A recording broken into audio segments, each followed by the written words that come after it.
A year had passed since Emily and I went our separate ways, and life had taken a direction I never could have predicted.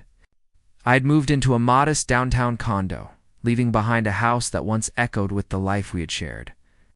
My days had settled into a quiet rhythm. Work, books, the occasional outing. It wasn't thrilling, but it brought the calm I had craved after the storm of our breakup.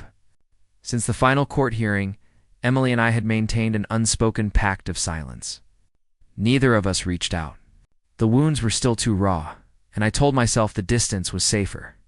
I doubted I could face her without dredging up the old anger and resentment we had buried.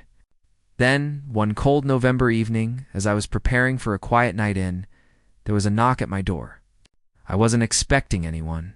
When I opened it, there she was. Emily, standing hesitantly, her eyes reflecting a mix of determination and uncertainty. "James," she said softly, her voice trembling. "Emily, what are you doing here?" I asked, my mind racing. "I know this is sudden," she said, twisting her fingers nervously, "but I need to talk to you. It's important." Questions surged through me. Was she here to reopen old wounds dragged to pass into the light? Or was something genuinely wrong despite my hesitation? I stepped aside. She entered cautiously and took a seat at the far end of my sofa, her posture stiff and guarded. I sat across from her, the space between us heavy with everything left unsaid. "It's about my father," she whispered. Richard, her father, had never hidden his dislike from me and had frequently come between us during our marriage. He had been a constant source of tension. Emily's eyes glistened with tears. "He's very sick. The doctors don't think he has much time left, and he's been asking to see you." I blinked, stunned. "Why would he want to see me? He wants to apologize," she added quietly. "He feels responsible for everything that happened." Her words hit me hard. Richard, the man who had constantly undermined me, now wanted forgiveness. I didn't know whether to laugh at the irony or let old anger resurface. "I don't know, Emily," I said after a pause. "This is complicated, I understand," she said quickly, almost pleading. "But it would mean so much to him and to me." I studied her face, searching for hidden motives. There were none, only sincerity, vulnerability, and quiet desperation. Against all odds, a part of me still cared for her. That part stirred.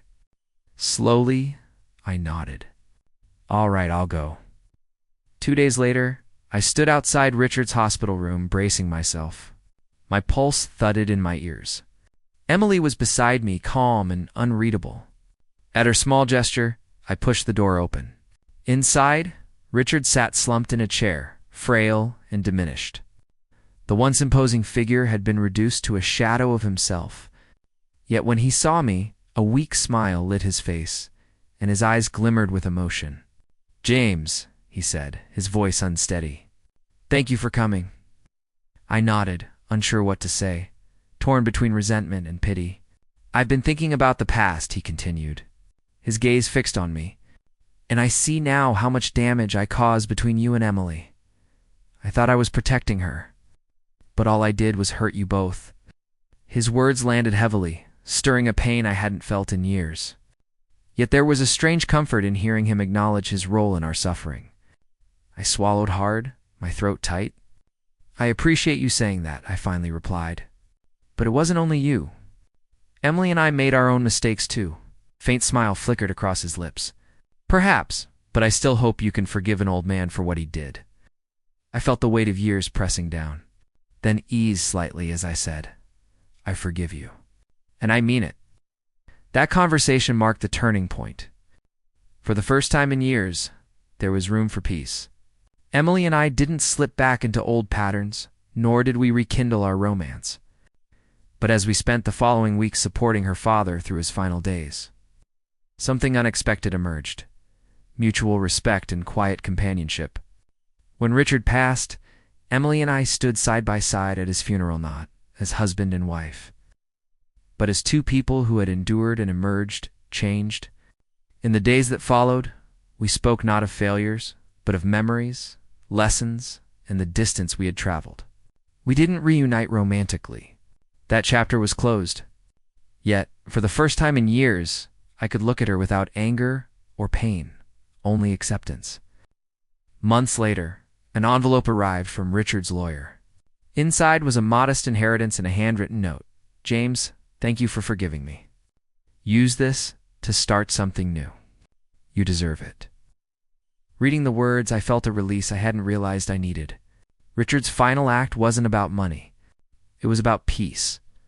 And that night, when Emily had come to my door, I never imagined it would lead here not to rekindle love, but to closure and forgiveness. I had learned that forgiveness is one of the greatest gifts a person can